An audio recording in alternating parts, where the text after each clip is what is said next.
Assalamualaikum warahmatullahi wabarakatuh. Nama saya Muhammad Azmi, semester 2. Di sini saya akan membahas tentang mata kuliah hukum adat yang didoseni oleh Dr. Muhammad Randy Ardianti, SHMH. Saya akan mengupas tentang hukum adat tanah dan undang-undang di bab 3. Problematika pertanahan di Indonesia. Hukum nasional Indonesia mengakui adanya tanah wilayah dari masyarakat hukum adat. Dengan kata lain, UUPA memberikan perlindungan secara jelas dan nyata terhadap hak-hak masyarakat hukum adat dalam bidang penguasaan hutan tanah. Peraturan Menteri Negara Agraria Nomor 3 Tahun 1995 yang mengakui dan memberikan perlindungan atas tanah-tanah rakyat dan adat wilayah masyarakat hukum adat diatur dalam peraturan undang-undang di Indonesia sebagaimana dalam pasal 18B Undang-Undang Dasar 1945 yang menyebutkan negara mengakui dan menghormati kesatuan-kesatuan masyarakat hukum adat serta hak tradisionalnya. Penghormatan terhadap masyarakat hukum adat atas tanah wilayah masih kita dapati dalam Undang-Undang Nomor 5 Tahun 1960 tentang pokok-pokok agraria, Undang-Undang Nomor 32 Tahun 2004 tentang pemerintah daerah yang berkaitan dengan masyarakat hukum adat dan tanah wilayah sudah dapat ditangani secara sistematik dan kerangka ekonomi daerah. Adapun pasal 51 Undang-Undang Nomor 24 Tahun 2003 tentang Mahkamah Konstitusi menyebutkan masyarakat hukum adat yang memenuhi syarat menurut peraturan perundang-undang yang merasa hak konstitusinya telah dilanggar dan diperbolehkan mengajukan pengaduan secara formal sebagai pemohon terhadap Mahkamah Konstitusi. Berlaku Undang-Undang Nomor 5 Tahun 1960 tentang Peraturan Dasar Pokok Agraria. Selanjutnya jadi UUPA yang berlaku tanggal 24 September 1960 telah menyebabkan perubahan fundamental pada hukum agraria di Indonesia. Filsafat hukum adat kemudian diangkat menjadi konsep hukum tanah nasional. Menurut Budi Harsono terwakili dalam satu kata kunci yaitu komunikalistik religius, berbeda dengan jual beli yang terjadi menurut UUPA yang memerlukan akta otentik atau AJB atau sering disebut akta jual beli yang dibuat oleh dan di hadapan pejabat pembuat akta tanah atau PPAT yang berwenang.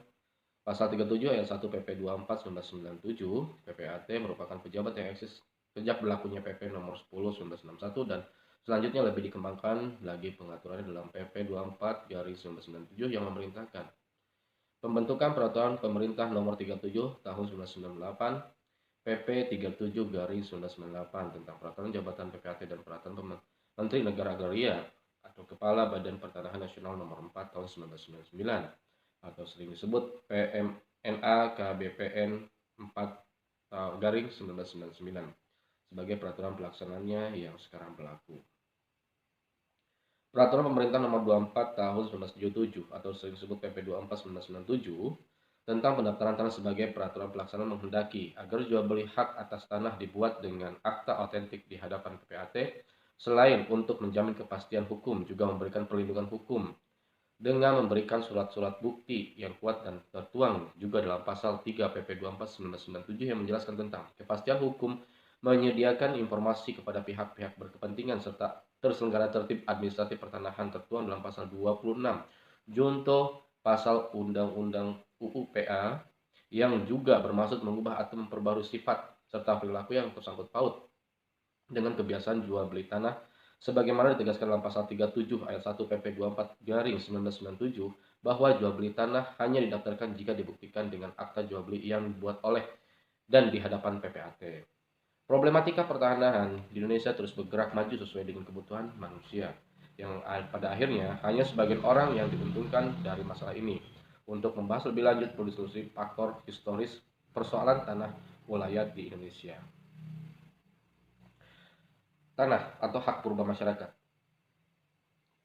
Sebagai salah satu unsur esensial pembentuk negara, tanah memegang peran vital dalam kebutuhan dan kehidupan bangsa serta pendukung negara yang bersangkutan, terutama yang corak agrarisnya mendominasi pemanfaatan tanah dan sebesar-besar kemakmuran rakyat merupakan suatu kondisi sine qua non seperti yang dikutip dalam buku Imam Sudiat, Hukum Adat Sketsa Asas, Yogyakarta, Liberty 1981, halaman 1.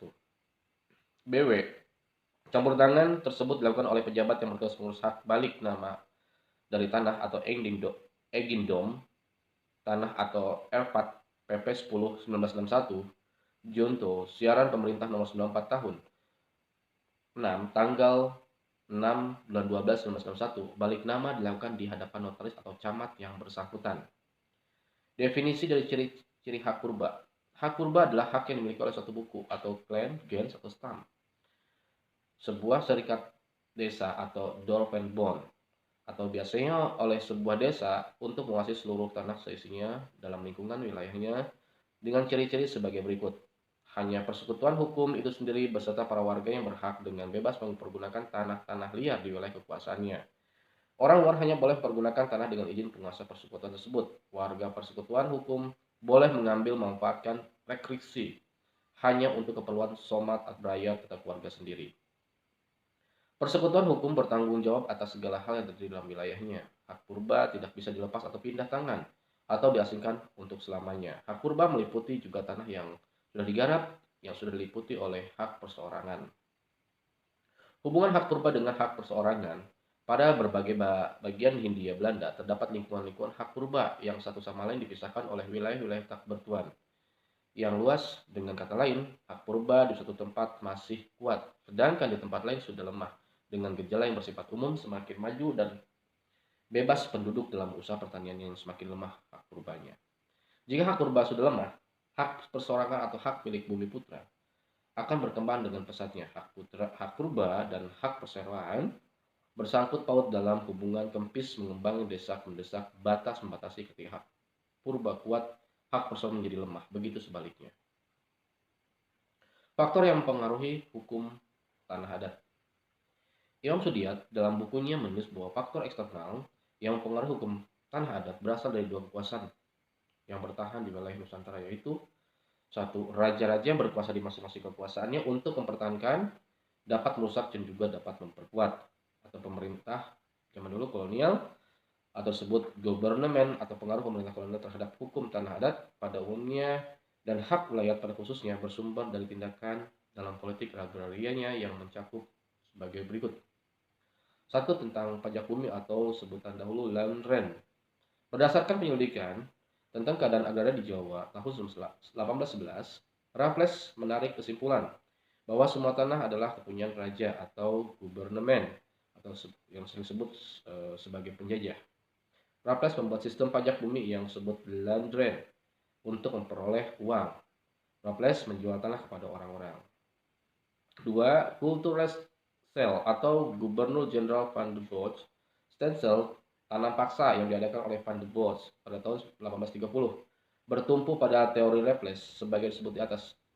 Dengan para pemilik sawah dibuat perjanjian bahwa mereka tidak harus membayar pajak bumi lagi apabila melaksanakan tanam paksa. Akan tetapi 1/5 dari tanah yang harus tanami tumbuh-tumbuhan seperti kopi, tembakau, teh, dan lain-lain yang laku di pasar Eropa. Namun hal tersebut membuat rakyat terutama di Jawa pada waktu itu menjadi rugi dan hancur karena kekejamannya di luar batas kemanusiaan.